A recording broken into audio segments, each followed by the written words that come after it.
10, 9, 8, 7, 6, 5, 4, 3, 2, 1, go. What's up, guys? What's up? Welcome to Deck Talk Podcast Chat with Norman Lee and Colin Burnett. I am Colin Burnett. And I am Norman Lee. Heck yeah. Hey, real quick, we got a bunch of topics that we want to talk about. And the first thing is, if you're on the Facebook or YouTube and you're watching this, let us know that you're here. And if you have questions, we want to interact with our viewers. We will answer as many questions as we can. And first off, Norman, we got a little surprise that we're wanting to do today. Yes, we do. It's a surprise that we have for this one, and we're probably going to make it a common occurrence on all these episodes. Heck yeah, heck yeah.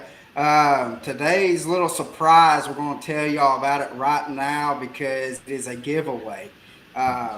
What we're going to be giving away is we're going to be giving away our cups, which is by this is what it looks. I've got one that's different and it's got the same logo all the way around. Norman's got the same logo on the front of his, but on the back side it says Deck Talk on it. So we're going to give away one of our tumblers, yeah. So we want to thank Bruce with Deep South Vinyl. He is the one that hooked us up with our tumblers, and he designed our logos.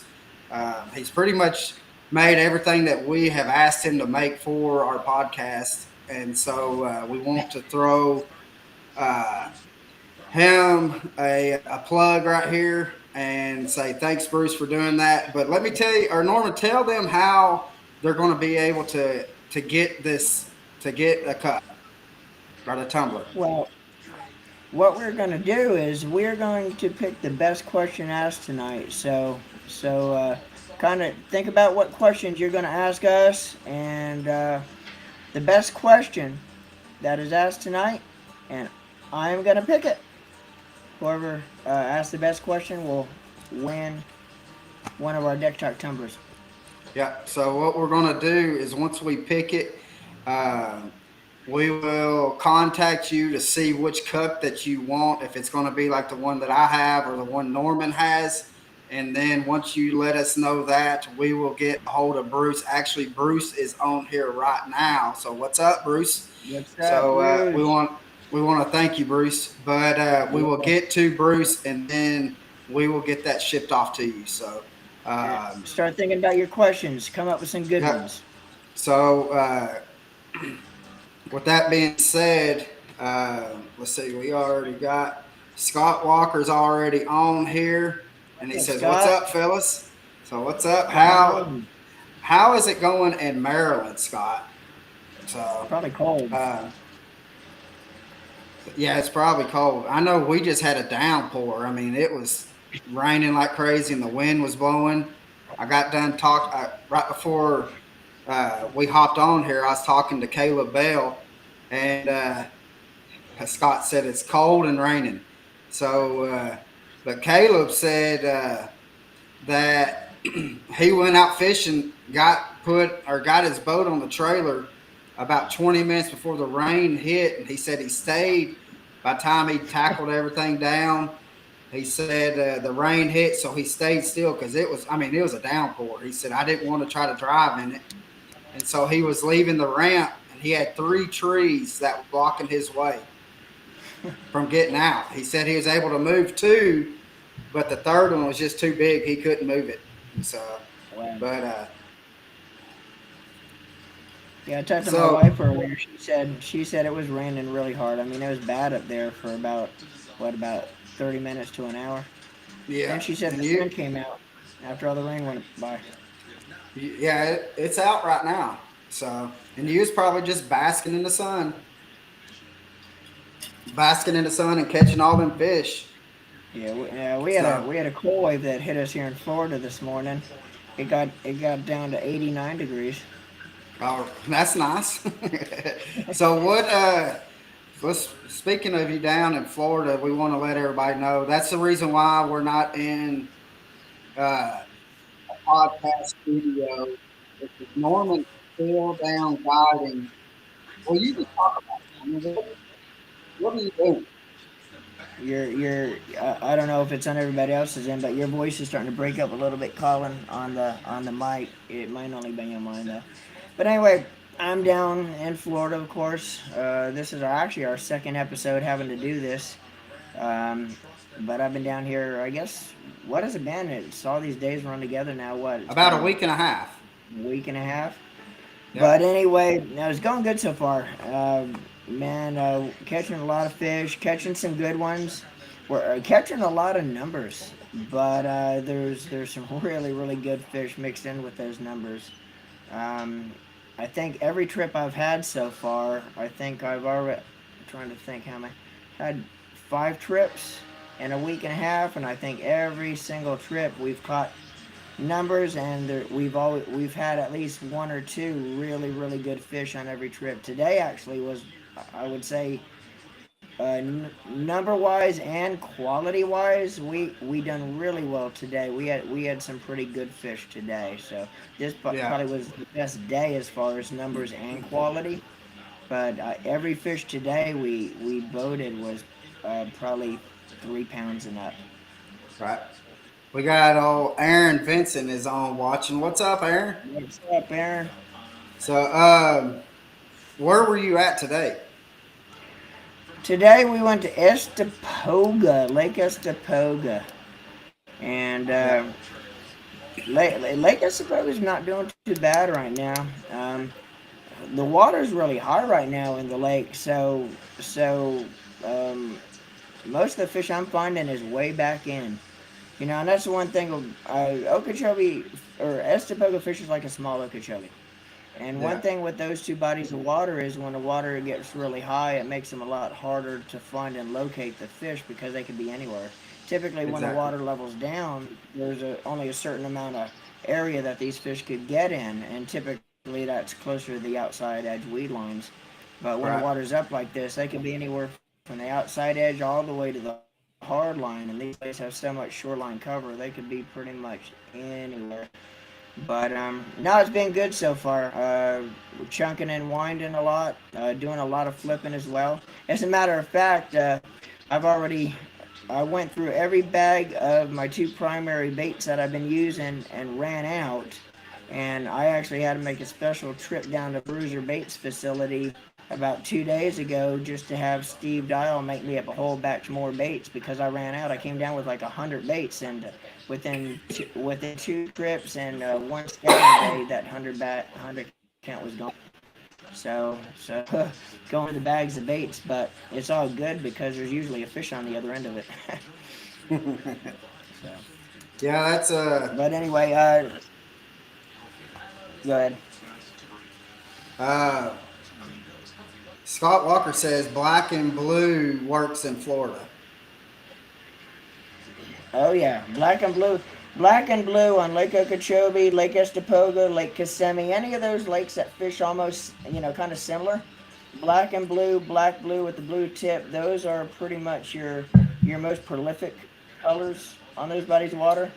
Normally, that's what I flip. Is your bruiser bait I flip, but the 6-inch big stick, which I basically a everybody calls them a do nothing bait. It's a Senko style bait Yeah. basically. And but I got a little bit off the beaten path this time. I'm actually flipping what they call, it's actually a custom color. It's what they call their black red flake, and it has a bright here. As a matter of fact, this is it here. It's a black red flake, and it has a bright chartreuse tip on it. Ah, cool. But I pretty much flipped this one religiously since I've been down here, and my first 2 trips and my first practice, or my 2 scouting days, I should say, I Yeah. went through a 100 count bag of baits, and I had to go down to Bruiser Bait and pick up a whole another. He made me another batch, so I had to run down there and pick it up. And as a matter of fact, today's trip, Steve couldn't make me a 100 count because of the short time frame notice, because they're just packing and stacking down there. Oh They're yeah. putting them in as fast as they get them in. But he was able to make me 44 of them. You know how many baits I have left in that 44 count? And keep in mind, today was the Half only of trip 'em. I used them. I have one Half. left. We went through 43 of those baits today. I got That one means that left you're in that getting bag. hit, so right? Yeah, this is one of them that was laying in the graveyard in the bottom of the boat. There's 43 more dead ones in the bottom. Yeah. There's on the floor. Oh boy! Yeah. But the other bait I'm using in Estepoga, and again I ran out of these too, and I got a scratch. I had a scratch claw and figure out how I was gonna get some. And a good buddy of mine, which lives up here, he's also a bruiser bait teammate of mine, Corky Neff. He threw me. I called him yesterday. Hey Corky, you got any? He said, "Come on, he has some." But here's the funny thing I'll tell you. I don't know if I feel a little bit on the stupid side or not. Rode all the way up and picked some up from Corky, where he gave me a big bag of them. Last night I was going through my truck trying to get the rest of my tackle in the boat, and I forgot I packed a whole tote that was all the way pushed up by the cab of the truck in the bed of nothing but bags of baits I pulled off the wall before I left. You won't imagine what was in that tote. You found I had something, didn't about 3 or 4 bags. Yeah, I thought it was completely out there, some in there, so I was good today. you? Yeah. Yeah. Scott Walker says that is money worm right there. So Yeah, he's right. I know we caught some fish when we were down there after I cast. We caught that's what we caught them on, and excuse me, and the big nasty. So yeah. And what? today we had a little bit of. Today was actually the first day we had wind. Since I've been down here, and the wind was probably blowing about 20, I guess 20 to 20. It was white capping on the main lake, on Lake Estepoga. But we're on fishing.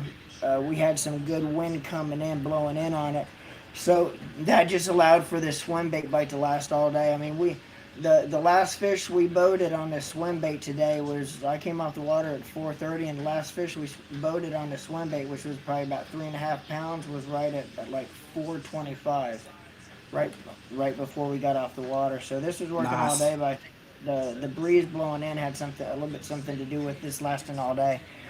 But Did probably y'all? 50-50 swim bait versus the flipping the big stick is today would probably fit probably half of them on both. Oh, So really? probably 50 as far as the fish count today. So do you? The stick versus the swim bait. So do you think the little drop in the temp had a lot to do with catching maybe a little bit better bite? God, man, I was just kidding about the drop in the temperature though. That Oh, was really? sarcasm. Okay, That was well then never sarcasm. mind. Yeah. No, yeah, that was sarcasm at its best. But I really think the wind today helped the bite with the swim bait, because Yeah. I mean that's the first time we've actually had wind blowing on my stuff that I found, and typically about 11:30 the swim bait bites kind of start slowing down when that sun gets really up really high, and you got to pick up the 6-inch big stick and put your head down and start flipping. Yeah. And we done that today too, but with that wind, I think helped that swim bait bite last all day long. Typically, it hasn't Right. been lasting all day. Yeah, because I know that you was saying that you're catching numbers, but it was only periodically when you're catching decent ones. So Yeah. that which we Well, noticed that was that here, well, pretty much yeah, everywhere though is if you can find that wind blown bank, you that's usually pretty good money. yeah. So And again today, everything.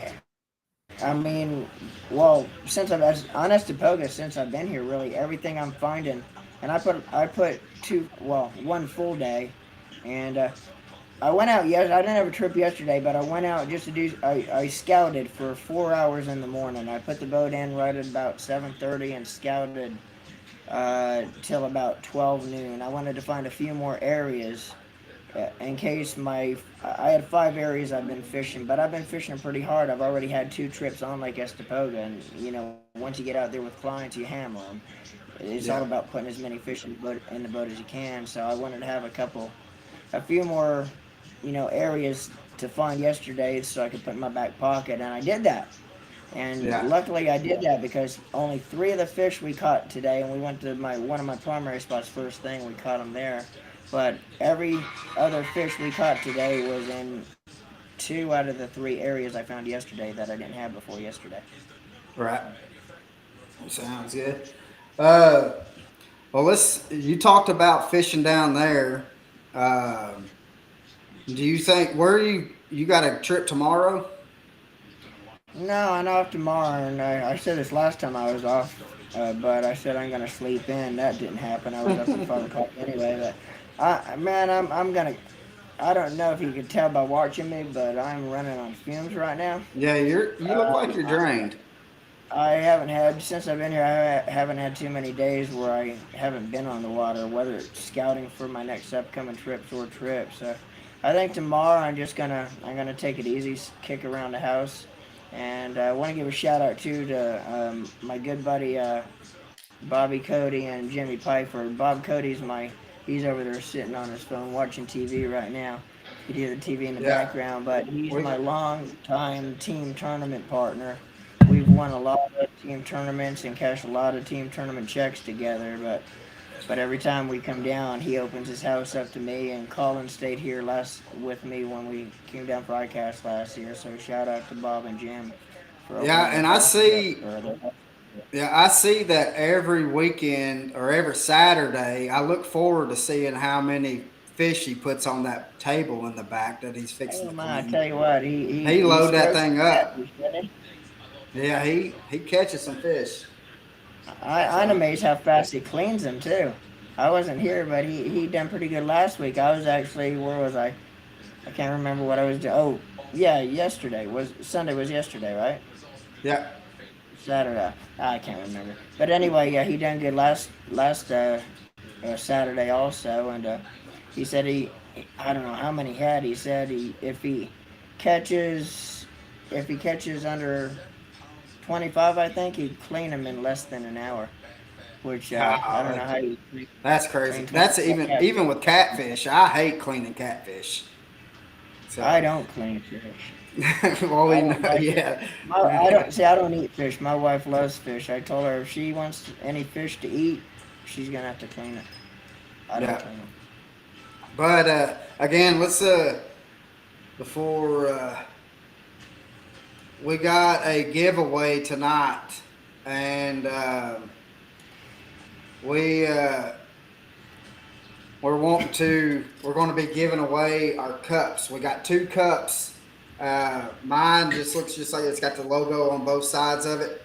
Norman's has the logo on it, but then you can see right there it's got the deck talk on the back part of it.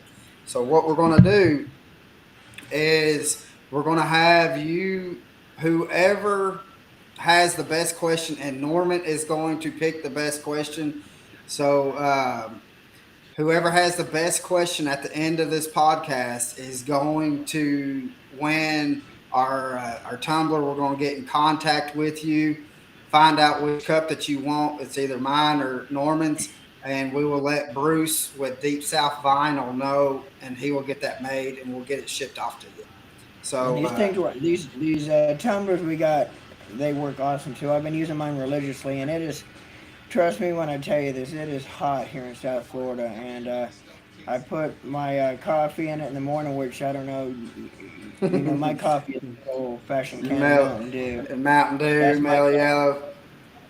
Typically, I'll drink a little bit of it on the way, but it's usually half of it's usually still sitting there when I come off the water, and it still Yeah. has a chill to it when I come off the water. So they work really well.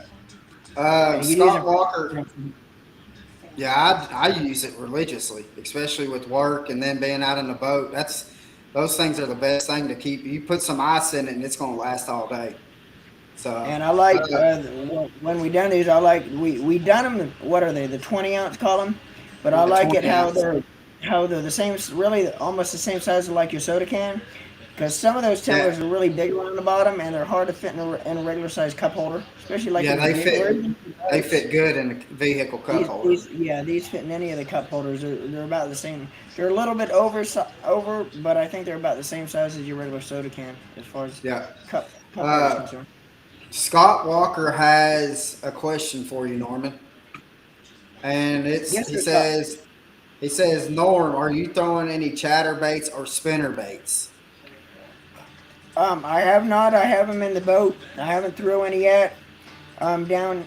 I take that back. I threw some chatterbaits up on headwaters. I had a trip on headwaters a few days ago, and I threw chatterbaits up there, and I threw spinnerbait a little bit up there, but not a lot. But I mean, right now, and the areas I'm fishing, you definitely could throw a chatterbait in, and you could throw a spinnerbait in. But I've been catching so good with the super swimmer and the big stick. I mean, why change if it's working, Scott? But I have not. But the areas I am in, you can throw those baits, those two baits you mentioned, in these areas as well. Right. Uh, let's see. Don't have any other questions at the time being, but let's uh, let's talk a little bit. Which Norman, I know that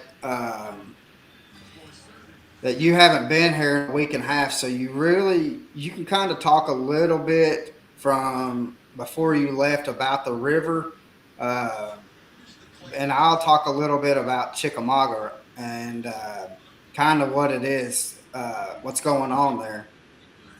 So, um, Chickamauga, I went there today, and which we've had. I mean, it's been raining off and on here for the past couple of days, and even though the water or the weather it's fluctuating. I mean, the other day it was 80 degrees, and then the next day was upper 40s, low 50s, and so them fish really don't know what in the world's going on.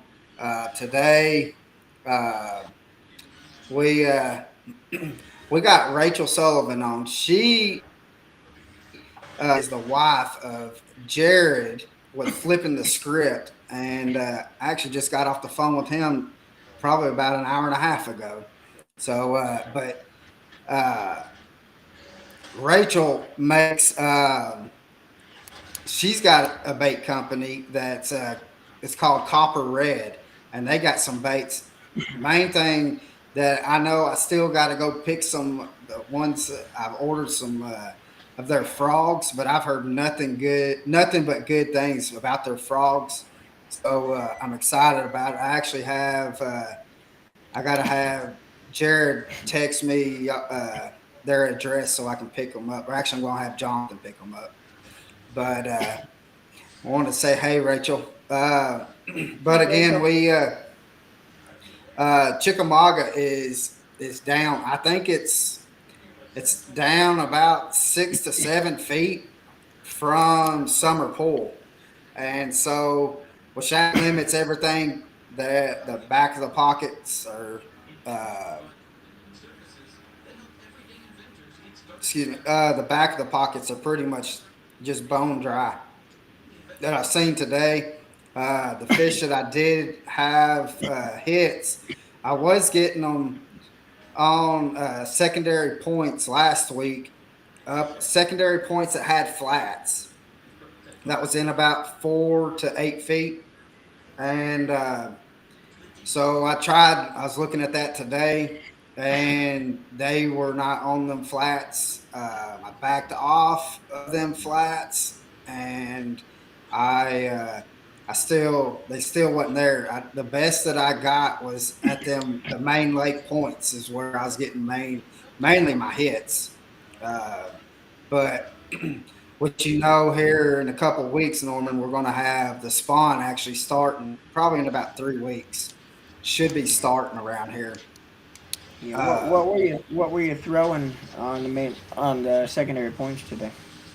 I was throwing an underspin, and what I was doing was throwing the underspin. What I'm not throwing an underspin traditionally, like how you would think. of throwing it out and casting it right back in.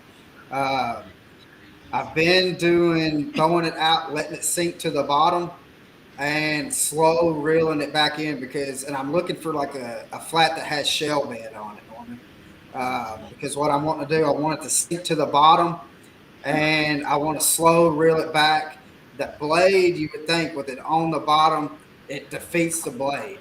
So, but it really doesn't, because what it's doing is that blade's hitting that bottom, right? So it's making that different noise, and you know how, like, with when you're throwing a Texas rig and stuff, that like if you throw a lead weight versus a tungsten weight, you know the difference that it does with the tungsten, right? And uh, Byron Childress said Norm again with the mood lighting. Byron, what it is Norman is down in Central Florida, and he doesn't have the lighting there. And that's why he's kind of it doesn't his it's kind of dark. So, I have but a lamp right over the computer, and it's kind of playing with the color of the camera. Typically, yeah, when we're in the podcast studio, we have all kinds of LED lighting shining in our eyes, and yeah, you can't see it, but you can see us good. But it blinds us when we're talking. But uh, yeah, we're kind of having to do what we have to do until for the next week. yeah. So And Aaron Vincent has a question for you too, Norman. yes, Um, sir. he says, "What's your best go-to bait down there compared to up here at this time of the year?" Oh, my best go-to bait down here, and again, it depends on where I am, but my best go-to bait is going to be probably, I would say, I'm a flipper. I mean, my bread and butter is flipping. Typically, when I'm fishing Estepoga or Okeechobee or any of those primary flipping lakes, if the flipping bite's on, that's what I want to be doing. And again, this is my really my go-to flipping bait.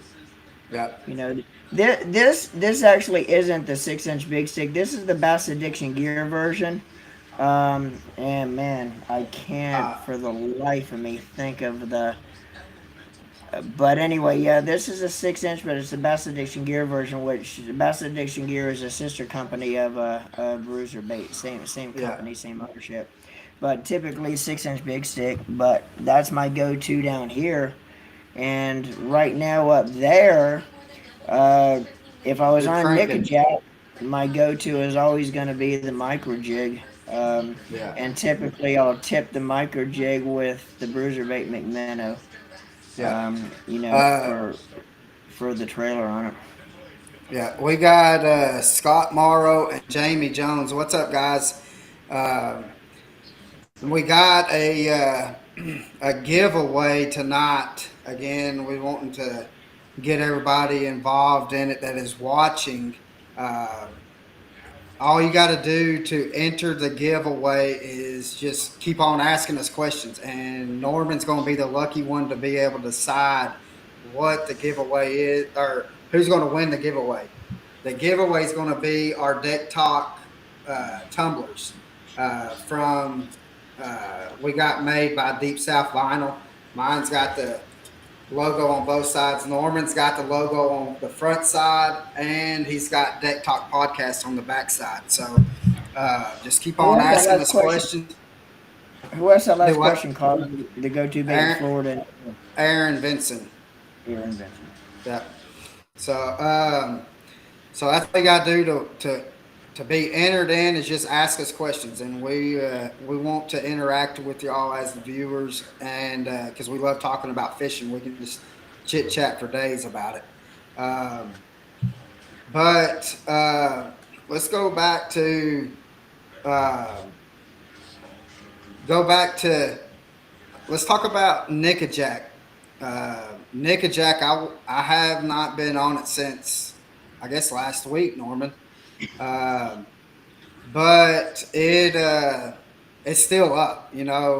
Um, they still had 7 or 8 of the floodgates going, so any kind of fishing that you're really doing, you're having to move downriver to be able to get out of that current. So, All the water that's supposed to be in Chickamauga is in Nickajack because that's where it comes from. oh yeah, that's it. They Chickamauga's low and Nickajack's high because it's all going through the floodgates of Nickajack. yeah, yeah.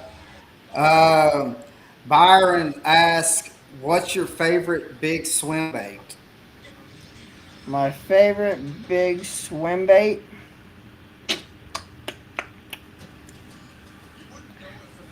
I threw it religiously today, and we were catching a lot of fish on it, but it's a super swimmer.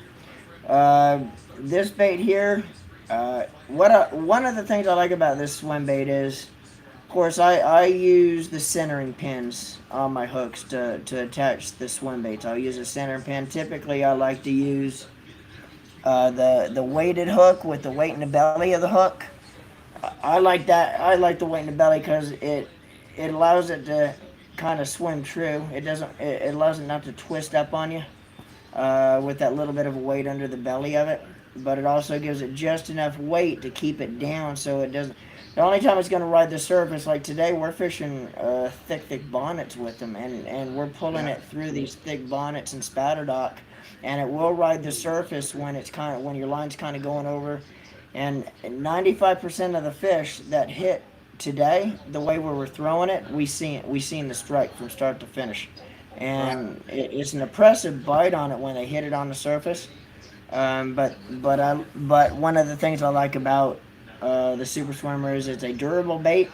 It's not going to tear up on you. I mean, you can catch multiple fish on it, but it still has that nice, soft, pliable feel. So it Yeah, still does have that real feel, so the fish don't spit it as quick. But with that being said, it still has that durability to it where it's not going to rip apart on you so easy. right. Well, I got Jamie Jones has a good question, but we got my sister on here, Carrie Hawkins, and we got somebody from Puerto Rico watching us. So uh, with Christy, that's Christy is Ben's, who we went and fished his pond. That's his sister. So uh, she's watching us from the islands. So Awesome. uh, Jamie Jones's question, and I guess this could be question towards both of us. It says on Nickajack, do you like the upper end or the lower end, and why? Um, Not my and it answer, but says, Colin. and what would be your stopping places going north or going south? So I take it that that second part question is asking like if we fish the upper end, which that's where primarily we like the river part the best on that, uh, mainly because of the smallmouth. But um, he's asking about how far down the river do we go. Uh, so, but there. So with that, I'll go first on that question. Uh, I prefer the river, Jamie, just because, again, because of smallmouth, because we can get, there's going to be days that we catch 120, 150 smallmouths in a day, uh, catching some big ones, and have a chance of being able to uh, catch your PB smallmouths. And so you have a better chance of that doing that up north. Uh, I got how far down I will go is I won't quite make it down. Well, I'll make it about to where the little power plant is that's down there. That's about as far south as I will go. So, what about you, Norman? Well, I like the upper end. I spend more time on the upper end. Being a guide, a lot of times, especially up there with the smallmouth, it's all about putting numbers in. As long as you can keep putting numbers in the boat, it keeps your clients interested. It keeps your clients Yeah, happy. A lot of times, they'd rather have 100 smallmouth a day than two giants a day. But with that being said, the upper end there, you always have that potential. Uh, to put a 4, 5, 6 pound smallie in the boat. But like Colin says, we're catching, especially in the summertime, spring to summertime, we're catching 100, sometimes 100 plus smallmouth a day. Plus, me being a guide also, we're catching a lot of fish, but I don't have to burn a lot of gas in the boat Yeah. to get there because where we're launching, it's really, really close. So a lot of times I, we don't burn more than a gallon and a half of gas a day, and that's mainly running back and forth, from where the boat launch is, and do a lot of drifting. Because a lot of the current, as you get closer to the dam, closer to the spillway, sometimes when they're running multiple pumps coming out of the spillway, it's a lot of times they have the current's too swift to really be able to maneuver and control your boat when you're fishing edges. So we do a lot of drifting up there. yeah. And drifting's a good way to go when you're fishing close to the spillway. I'm going to cramp in my leg, so I apologize to y'all, but I'm going to be in the camera for a minute. Yeah. All right. And another thing is, it's not. I don't fish, Jamie. I like going down to the south end of it, um, because which Norman, too. We've gone down there and fished all the grass and stuff. Uh, Yeah. One thing that a lot of people don't realize is the fish that are down on the south end of Nickajack. I mean, they've got some tanks. Even though Chickamauga is known for your opportunity of catching that big bass, I mean, 8 to 10 pounds, in which I know we know your resume, Jamie, that you've caught probably as many 10 pounders as most that I've ever seen somebody ever catch, and so we know uh, that you're a stud about them big ones. But if you're wanting to catch, if I'm wanting to go to Nickajack and catch some big largemouth, I'm going south.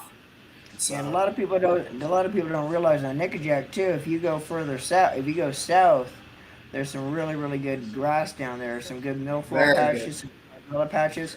And as you get further south, you get more prevalent with largemouth versus closer to the. And you can still catch largemouth closer to the dam, but it's going to be a little bit more prevalent to catch a smallmouth closer to the dam. Right. As you And get further down the river, it's going to be more prevalent for the largemouth. And there is some really good grass beds, and different times of the year there's yeah, actually good punching yeah. through the grass mats as well. And a lot of people don't realize that with Nickajack, but you could actually punch as you get further south different times of the year through the Yeah. hydrilla. And which I didn't know. We got Zach with ZK Customs. Uh, So he's that, on here, and we got Jonathan on here. But Zach, he informed us. What was it? The episode that we done with Josh. He let us know, and I didn't know this. I knew that there was some Florida strand bass on Nickajack, but I thought they were coming through the spillways or through the locks. And he informed us to let us know that it's not that the TWRA actually put them in at Marion County. So that's good to know that it's plentiful of them. Not that it's just that they're coming through sporadically through the locks or whatever. Um, Jamie, you need to get out on Nickajack with us, and we could catch you. He said that Nickajack haunts him.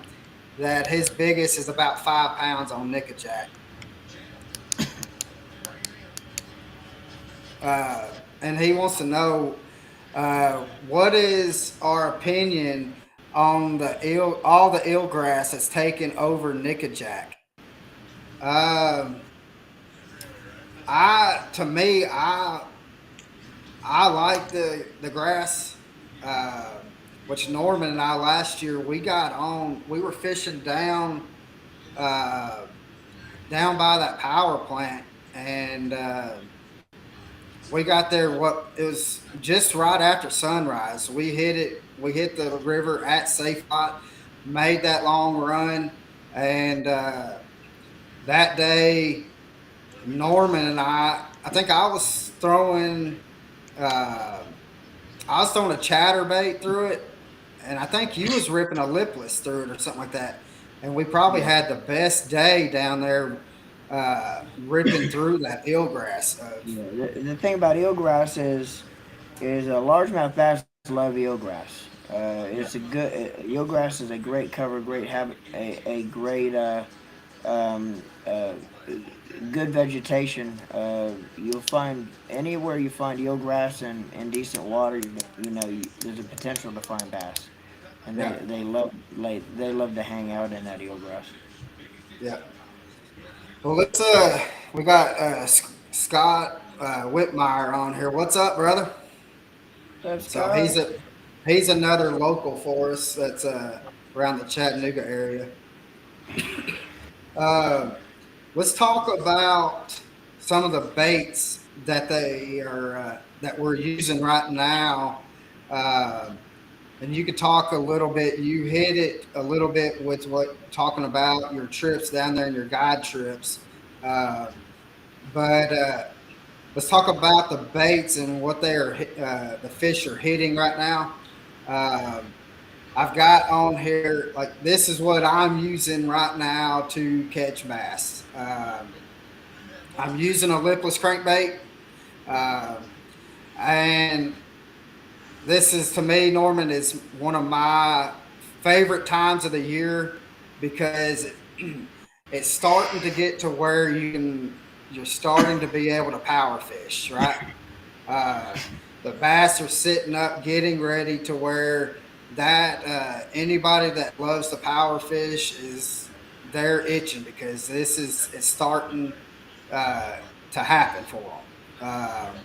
So you can kind of get away a little bit from all your finesse stuff. So I like using a lipless crankbait. Um, I've been using the underspin like crazy. Been catching a bunch of them on the Lurch's lures underspin, and have been tearing them up. And again, I've just been letting it sink. I'm looking for 4 to 8 feet depth of flats on the secondary points when I'm mainly using it.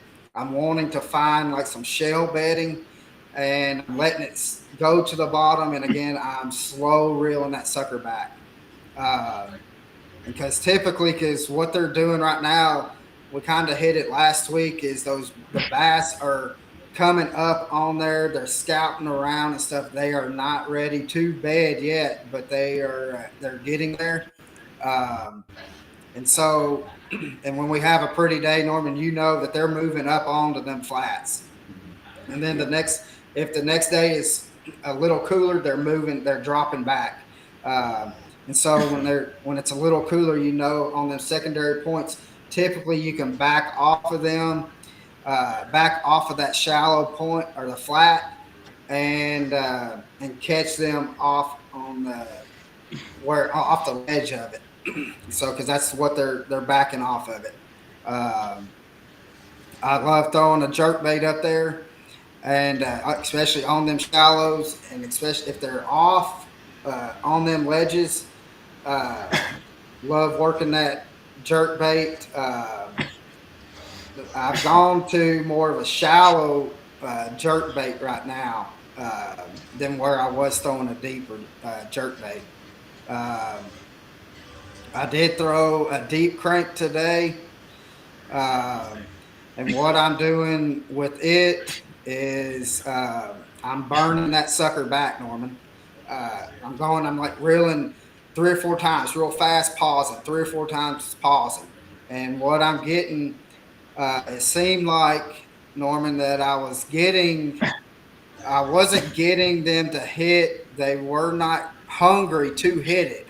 They were reacting off of that little pause, and so um, that's what I was doing with it. The lipless crankbait, I I was burning it back also, but I did get a few hits on it with just yo-yoing it up and down.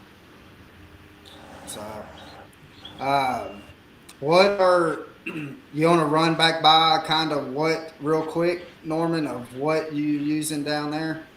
Yeah. All right, let's talk about the three lakes that I've actually had trips on so far. Lake June, which Lake June down here is really synonymous for offshore fishing. I couldn't figure out an offshore bite. Of course, I had limited time to scout around. I had one day on June to find them, but everything I'm catching in June, I've had two trips on it so far, and I'm running back into canals.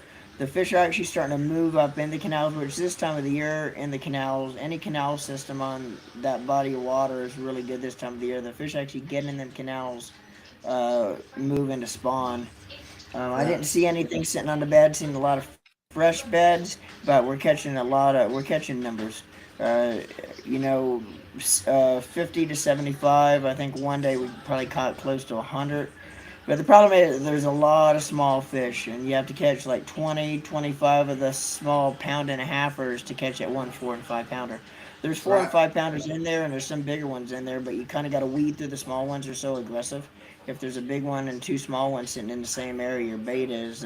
But what I'm throwing in the canals is, and this is about all we've been throwing, is it's bruiser bait's diamond tail, and the color I'm throwing is watermelon candy. But Yeah, I'm wacky rigging it. Very slow, no weight. 12-pound test line on spinning rod. Working it very slow. The bite's super light. You gotta be a line watcher. Watch your line. That's about the only indication that you're gonna have a fish on the bait is by watching your line. And the bite's very light, but you really gotta watch your line because they're eating it and they're swallowing it quick. yeah, I've had probably a quarter of the fish we've caught in two trips swallow it. Luckily, I was able to get every hook out, and every fish that swallowed it swam back alive without bleeding. And that's the key. Take your time with them. If they're not bleeding, they swallow it. Take your time with the fish because they're gonna make it as long as you're careful with them and getting the hook out. And I will tell you something also. If you ever hook a fish deep and it's to the point where you can't get it out or you're potentially injure the fish, as long as she's not bleeding, pull your bait out of its mouth or off the hook, cut the line as close to the hook as you could cut it, leave the hook in its mouth. Even though it's fresh water, the bass has an acid in their body, and within 3, 4, 5 days, that hook will dissolve on its own, and the fish will, go on to live a long, normal life. So, if you can't get it out and the fish is not bleeding, if she does swallow it, don't try to fool with getting it out and potentially injure the fish more than she might already be. Just leave the hook in it, cut everything off. You don't want to leave the bait on it because the fish could choke if it goes down her throat. yeah, But just leave it in, and 99% of the time the fish is gonna make it because that hook will dissolve. But on Lake Estepoga, of course, we already talked about that. We're flipping the 6 inch. I say big stick. This is actually the Bass Addiction Gear version, but the 6 inch, and then of course the Super Swimmer yeah. by Bass or by Bruiser Bait. Now I did have one trip, and after that trip I had down at Headwaters and the Facebook post we made, I actually booked another trip to go down there as well. The end of this week. It's a long haul. It's a 2-hour drive from where I am, 2-hour drive back. It's a 4-hour round trip. But I wanted to try to get down there early enough to get a topwater bite because it's a great topwater bite down there. I thought I left early enough. We got there right about 7 o'clock, and we You ended up didn't in leave line. early enough. I didn't leave early enough. We when we pulled in line behind all the boat trucks and trailers launching, it still took us another hour to get in. So we probably missed 3/4 of the topwater bite. First thing in the morning, I was throwing a Zero Spook topwater, and I ended up catching two on it. If we got there an hour, if we were on the water an hour earlier, I guarantee we could have caught a lot more on the Zero Spook and possibly some big ones. I did have a 5.5 pounder. Only fish I lost on the spook, which she completely came out of the water, and she was a good 5.5 pounds, and the hooks came out of her. Yeah. After that, the top water bite kind of went away, and I found some good submerged hydrilla submerged vegetation that had isolated, topped out, matted patches, and went to work. Put our heads down and started ripping rattle traps, Yep. or ripping lipless crankbaits, I should say. Unfortunately, I only had one in the boat. I didn't bring my lipless crankbaits with me. I didn't think I was going to be using them down here. So I only had one. They wasn't hitting anything slow moving. Actually my client on the back of the boat was throwing swim baits. He was throwing spinner baits, chatter baits. He couldn't get them to hit anything. That was a Right. little bit slower and subtle moving. I actually offered him my lipless crankbait, but he didn't want to throw it. So I continued throwing that, and I don't know if you ever get a chance to find a lake that has good submerged hydrilla. You need to get out. It's one of the best ways to catch big fish on a lipless crankbait is to rip it. Yep. What happens is when and don't stop your retrieve. You want to keep your retrieve, but when you feel it load up on that clump of hydrilla, rip that rod tip as hard as you can. And what happens is it'll generate a blowout of the hydrilla with that lipless crankbait. When that lipless crankbait blows out of that hydrilla, it'll explode out of it. That's what creates your reaction Yep. strike. But when you get off the water at the end of the day, you'll feel like you just pitched a Major League Baseball game and just pitched a complete game because you Yeah. will be sore. It works your upper body big time in your arms. But ripping a lipless crankbait is one of the Yeah. methods in hydro to catch them. Well, we got another question, but again, we want we got a giveaway tonight, and we're going to be giving away our mugs, and we got two different kind of mugs. We got this one here; it's got the logo on both sides, and then Norman's got the logo on the front, but he also has the name Deck Talk on the backside. So to be able to enter into it, you got to ask a question, and Norman's going to decide here at the end of the podcast what was the best question. And once we figure that out, we will get in contact with you to see which cup you want. And we'll get a hold of Bruce at Deep South Vinyl. And we want to thank Bruce again for he was our sponsor for tonight, and he's given us a hookup the uh, for the cups to give away tonight. Um, but we do have another question. Rachel Sullivan, Norman, excuse me. Rachel Sullivan asks, "Is there?" She asks, "Is there any particular depth or retrieve you prefer this time of the year?" Uh, if I'm throwing a deep crank, I'm looking in between, I'd say about 12 to 20 foot is kind of, which actually today was probably hit more of the range around 18 foot. And I'm throwing a deep crank in there. Uh, and again, the retrieve that I'm using is I'm burning it, going three or four real quick, pausing, three or four real quick, pausing, and that's going to I use that retrieve a lot during the wintertime because again, like how when the bass are not eating, they're not really looking to eat, but when you uh, have that where it's burning, pausing. What that's doing is that's going to get a reaction bite out of them. So it's making them hit. You're going to get more hits. Um, doing doing it that way than if you're just burning it back. And a lot of people think, especially like when the water gets colder, you want to slow that retrieve down. Uh, I've caught fish, and I think I caught last year. I caught a 7 and an 8 pounder on Chickamauga.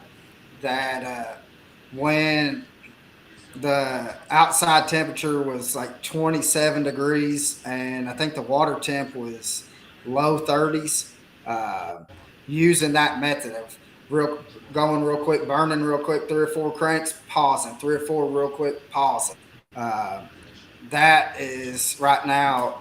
is how I'm retrieving Yeah. my crankbaits and stuff. So Yeah, when the bass get really lethargic, when it's super cold like that, you want to go more for that reaction bite instead of a slow, subtle approach.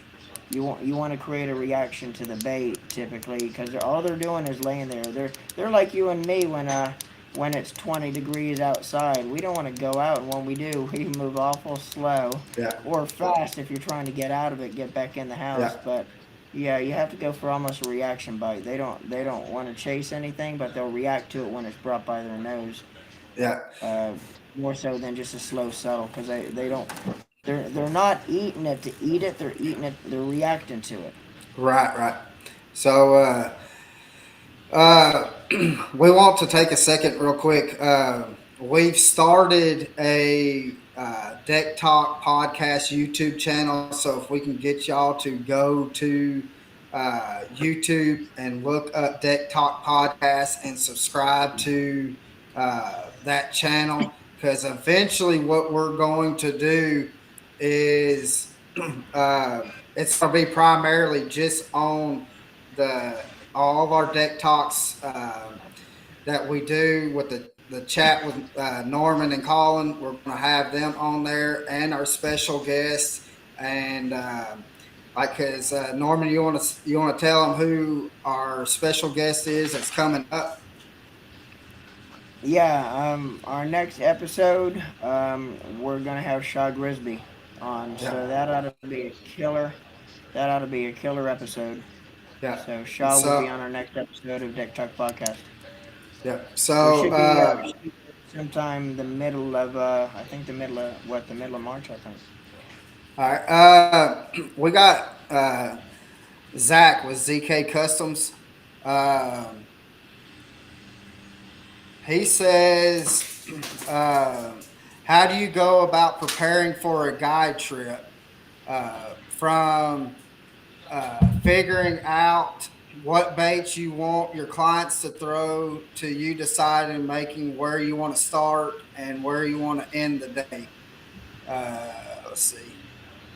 Give us your perspective on what goes on in your mind during that.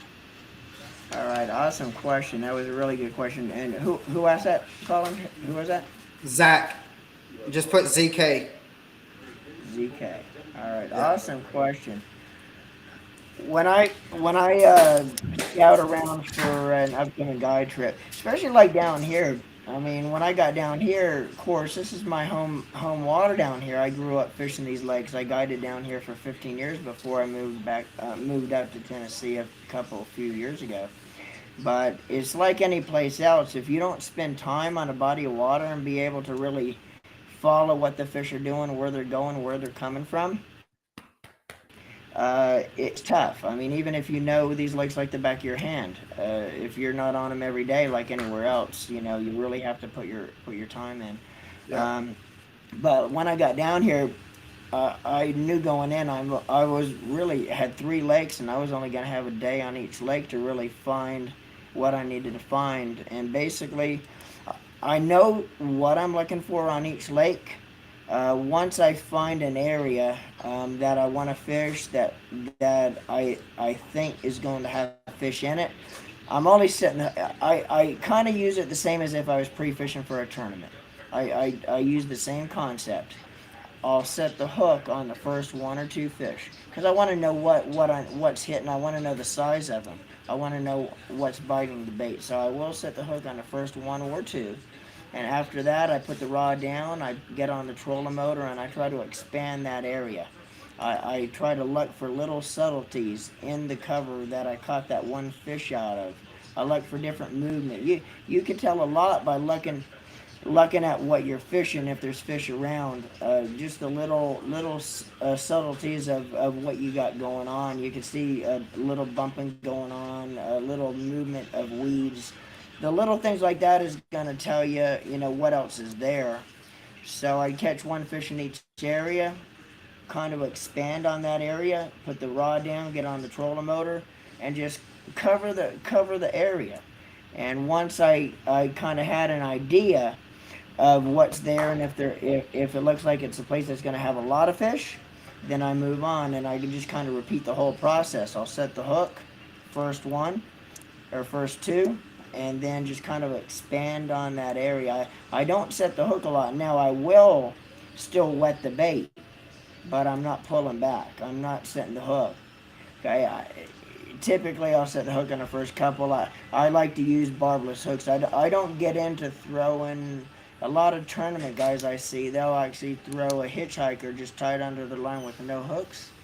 I don't like that, because when you only use a hitchhiker with your soft plastic and no hook on it, uh, it makes that bait react different. The way it falls, the fish might react different to a bait that basically has no hook on it versus one with a hook. So I like to actually cut the barb right above the barb. I cut it off, and I still have that hook on, so it still has the actual weight of the hook on the bait that you're going to be using when you actually have a barb on the hook.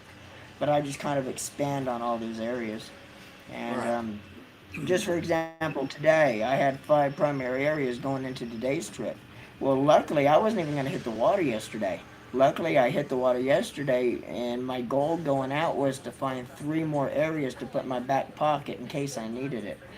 I Today we only caught 3 fish in one of my primary areas that I already had going into tomorrow's scouting.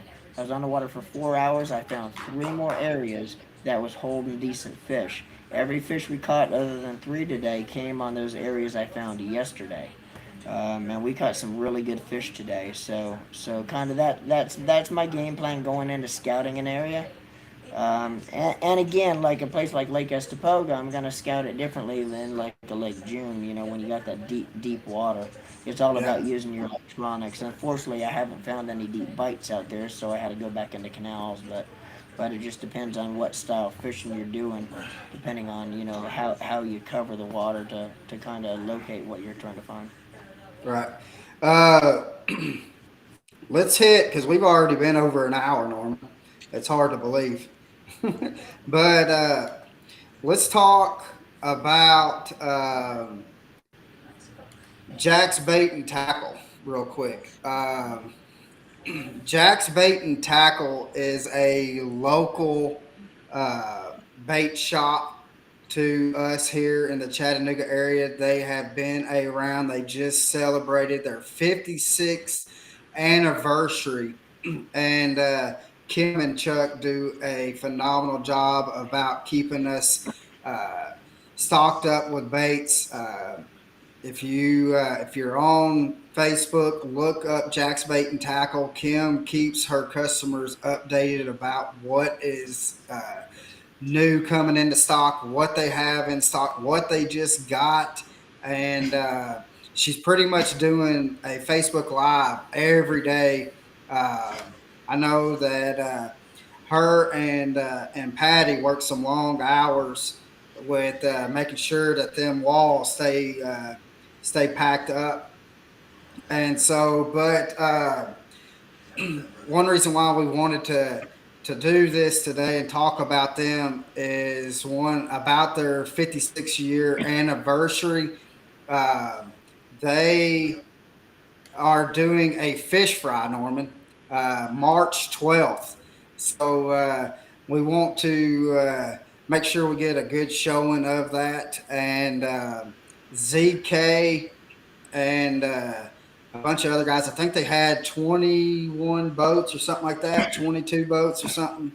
That they done a crappie tournament here yesterday, and I had to work, so I had to miss it. But they caught a mess. I mean, a mess of crappie, Norman. Um, Awesome, man. that Zach said it was 23 boats they had, and oh, Patty's. How you doing, Patty? And Zach said they had 200. They cleaned 255 crappie yesterday, and Wow. so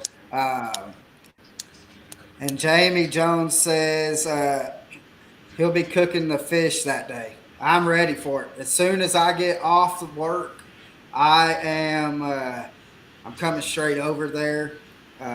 And while we're there, Norman, you want to tell them what we're going to be doing while we're there? Yeah, we're going to be live on site with a podcast. We're actually going to be doing a podcast live on site, Yep. and we're going to have people coming on with us all the way during the podcast as well. That's there. So that ought to be Yep. pretty cool, Colin. We're going to be live on site doing a podcast right from Jack's Bait and Tackle. Uh, Right. we'll have uh, And we'll have it set uh, up. yeah, so I'm excited about that. Zach That'll or be real Patty cool. or Jamie, can y'all answer this? What time does the fish fry start? How long are y'all doing the fish fry? So we'll wait till they kind of answer that. But we wanted to uh, give that a little. Want to give them a plug because they sure do help us out. Zach said he believes it starts at 12:30, Norman. So Right, awesome. Willer and Patty said 12:30 to 5, and Jamie. So that's the time frame. There's going to be a lot of fish that's being caught, or not being caught, being ate.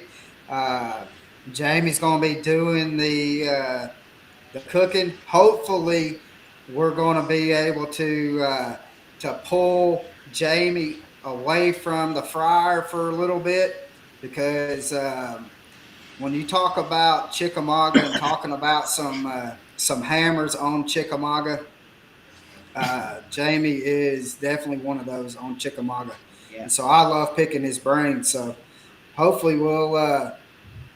Goodness gracious, I got the hiccups. We will be able to get him on here for a second, and so we're going to enjoy doing that. Especially, you're going to have to bring Tanya out for it because I know you don't care too much for the fish, but I don't eat fish, but I know my wife does. So yeah, she'll be there. Well, I'll bring my wife that day. She'll enjoy it. She'll she, eat the fish for me. I was about to say she'll eat your half. Oh, Jamie said him and Chuck and Jack Daniels Williams is going to be cooking. So we want to get. We're going to try to get to have as many people on here as possible to be able to kind of, especially that day that we want to spotlight. And one of these Yeah. days we're gonna do a full episode with Jamie on it. Uh, Zach said he Zach said he's gonna be the security. So Zach, you might need to be the person that's going to be parking people. That's going to be a lot of people there. So uh, let's talk, Norman, real quick, and let's kind of wrap this up with this last topic. Let's talk about the Bassmasters uh, in general. You want to? Yeah, let's go for Zach it. Zach Oh, said not me. He don't want no part of that. They had them last year when they done this fish fry, Norman. yeah. They had them parked. It was probably about 5 blocks down the road, either side of Jack's. They had cars parked on both sides. They had some parking lot was full, and it was crazy. We had to have So people bring their golf carts for taxi service. right, yeah. So let's talk about the Bassmasters real quick. Yeah, they were on Uh, what? They were on Seminole this they past. were on they were on Seminole. Uh, Going into it, our buddy Matt Robinson, uh, he did have uh, a little bit better tournament than he did on Okeechobee. Uh, but I tell you, them Florida Lakes, they got the best of him, which it got the best Well, of a lot of people. I mean, he well, ended up no, yeah. 58th is what he finished. Well, he kind of done Uh, the same thing last year, if you remember. He had his first three tournaments of the season, which is the Florida swing or the Southern swing, I should say. right. And he I think going out of the Florida, by the time they got up into the Tennessee River and up through those parts, I mean, he was like in the first three events. I think he was almost dead last in points. He was like 80 something in points, and Yeah. then he just started once he got up to to the southeastern region, like up in Tennessee, Tennessee River, and all up through there. He started pouring it on, and what a comeback though he made last year. He went from after the first three events, he was like down in the 80s point wise. He finished Yeah. the season. What did he finish the season in seventh, I believe. Yeah, he finished in seventh. He had, and And I what mean, I was he gonna say, what he impressed me had a about it. chance. So Yeah. I got my dog trying to get his 15 seconds of fame. So But what impressed me about his run last year after the three Southern Swing Lakes is that, of course, Matt's forte is he's from Kentucky. Kentucky Lake is his home lake, but the Tennessee River, and he's really good on those bodies of water. So he usually does really well, but he actually held his own very well when they hit the northern swing. oh Um, yeah, well he was going in to that what were they in South Dakota, that last tournament that they had. He was going into it, I mean, with a fighting chance of winning Angler of the Year. So yeah, which we were hoping that he would get it. So yeah, but we know as soon as they get up into the Tennessee River, once they get to the Tennessee River and up, he is going to be yeah. He's gonna a start. force. So, Yeah, but reckon with. seeing Gerald Swindell he had the first 2 days he had a good, that he was in the top 25. Um, that third day kind of got him um, a little bit. That he to me it just seemed like he ran out of fish. Um, I think he had the size, but he just ran out of the fish from. He And just that burned them that up, I happens think. quite often in a 3 and 4 day tournament, where if you don't have enough area, if you don't find enough areas to hold up for 4 days, you can't you'd be there on day four if you only have two areas to Yeah, go on. So yeah, he and again, I don't know what he had, but because I didn't really follow it, I've been down here, been down here, yeah, not really getting a chance to pay attention to it. But yeah, if you only have a few areas on a 4 day tournament, you can run out of fish fairly easy come that third yeah, and fourth. yeah. I think and what from I heard the interviews with him is what he had spots that he could not get into because, and what we've talked to Gerald a couple times, and I mean he's about as good as guys you're going to find out there, and he did not want to run up uh, on anybody else that was fishing. So, uh, and and I think that kind of cost him. So he had to go back and cycle through some of the spots that he kind of hit and was catching them pretty good on that the first 2 days. So I think that's one reason why he burnt them up as fast as what he did. And then we had Kyle Welcher, which he was a Cleveland boy. He's originally from Alabama, moved to Cleveland to get his YouTube channel uh, Tennessee going, then, yeah, Cleveland, Tennessee. not So Ohio. not Ohio. He came to fish Chickamauga and helped get his YouTube channel going. He got it going, and then once he made the elites, he made the move uh, back to his hometown in Alabama, and so he's back in Alabama. Uh, I talked to him. Uh, I've talked to him quite a few times. We ran into him at ICAST and talked to him and Hunter. Uh, so, but Kyle, he's had, I think this is his third year on the tour, in which, uh, the last classic, he almost won the thing. And so I think it came down within about 2 to 4 Couple ounces. ounces yeah, it was, I mean, it could have just went either way. But I was glad to see Christy win it, though. I hate to Yeah, say that because Kyle is a buddy of mine, but Kyle's gonna Kyle's so have young. He'll have he his day in the classic. yeah Christy deserved it, man.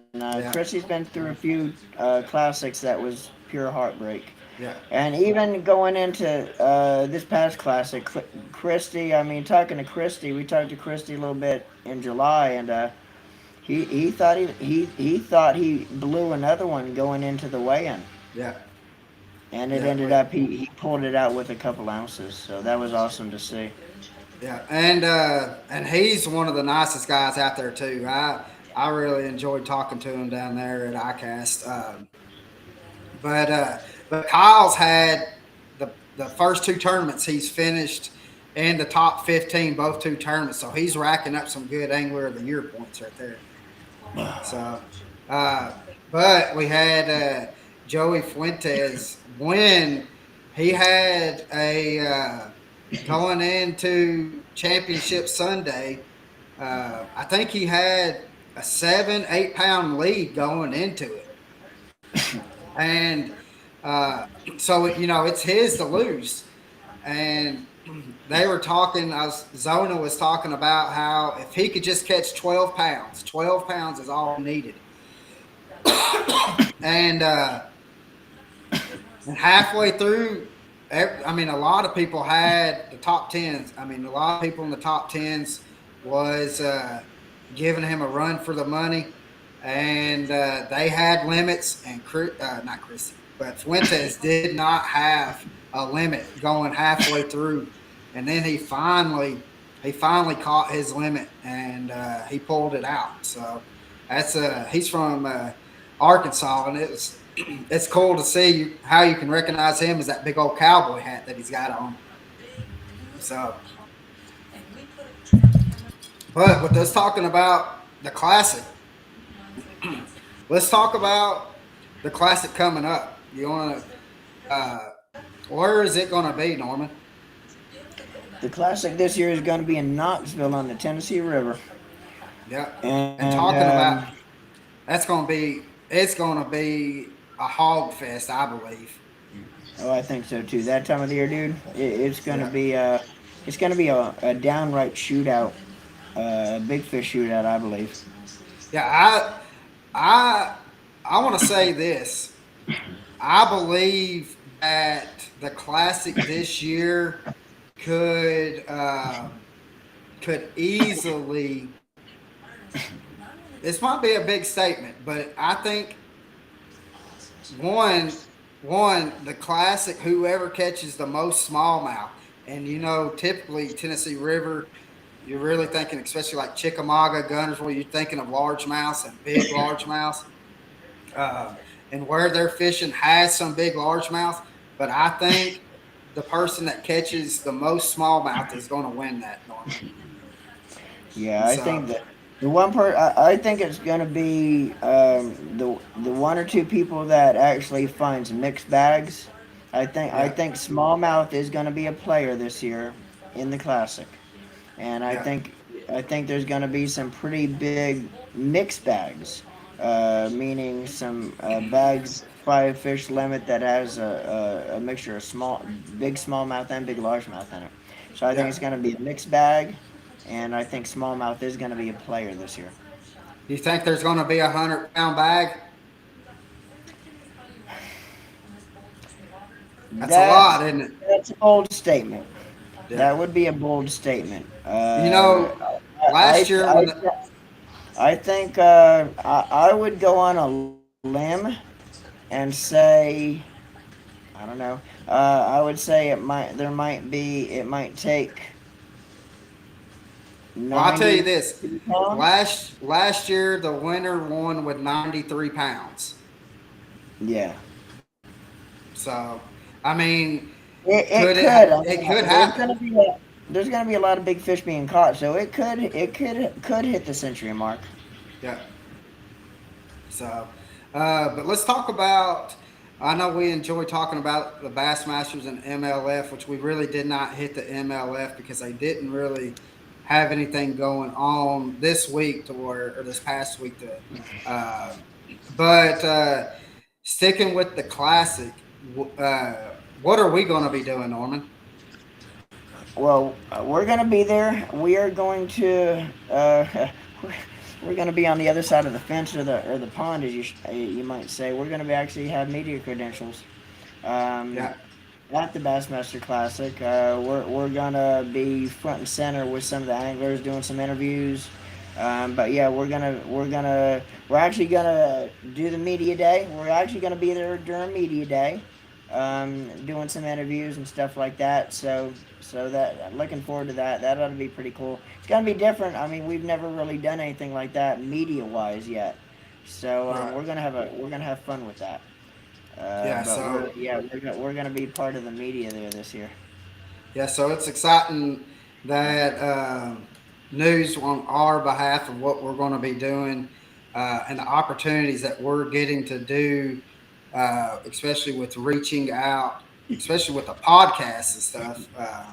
It is very, very interesting of the things that we got going on, the people who we're going to be able to have come on this podcast, which you said Shaw Grisby uh, Mm-hmm. is one. And we've got, uh, I mean, some pretty heavy hitters that's coming on that has already told us if they're willing to Yeah. come Our, on. our first season, we got some really big heavy hitters, Yeah, in the professional ranks that's going to be on with us as guests. yeah. So, but again, other than that, we appreciate y'all coming on here. But Norman, before we wrap this thing up, let's pick a winner of our cup. Well, I tell you what, man, they were all good questions. It's almost where you have to go eeny, meeny, miny, mo. There was some heck of a questions. Yeah. Um,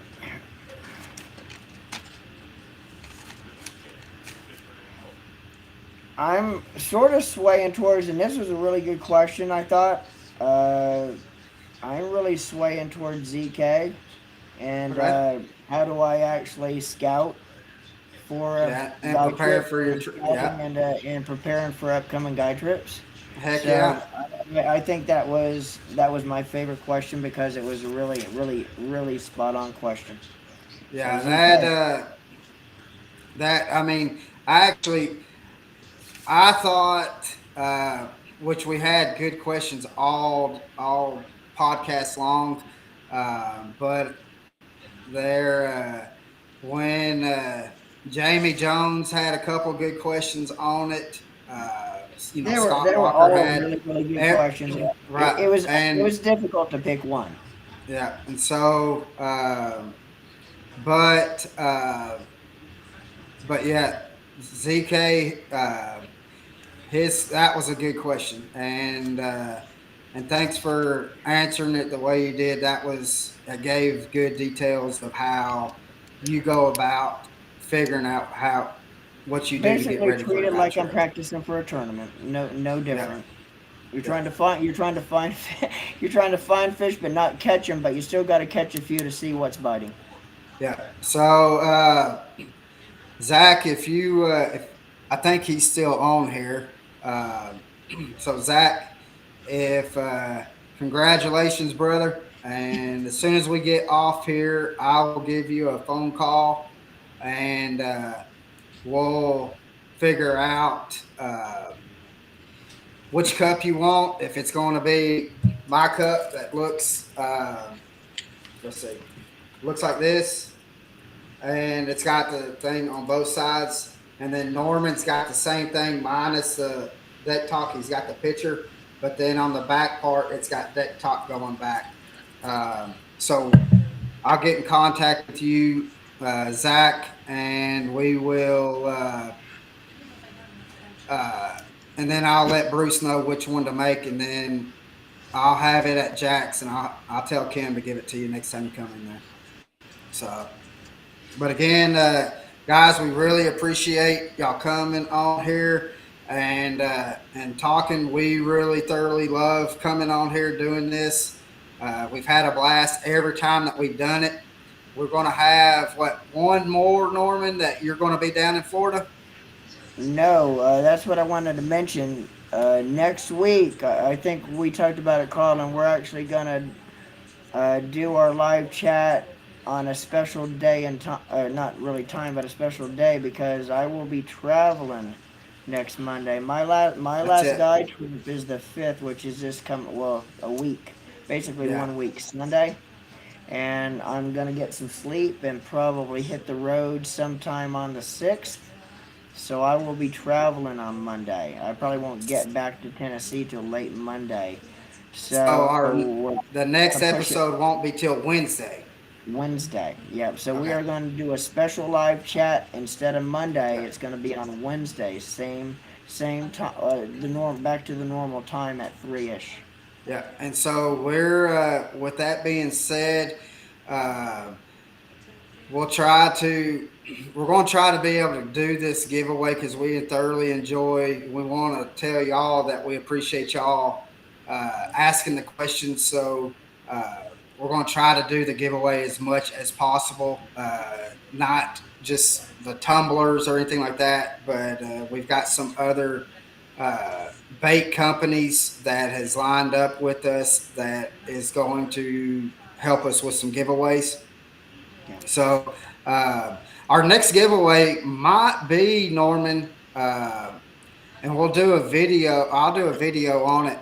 Uh, might be because I got my monster box back Oh, in the awesome. mail. So we might do that as the giveaway for uh, the next week. So, but Cool. again, we thank y'all for getting on here, and we appreciate y'all, and we will catch y'all Wednesday, and and then don't forget March 12th. Put that on your schedule for the fish fry at Jack's Next Bait and bait and Tackle. tackle.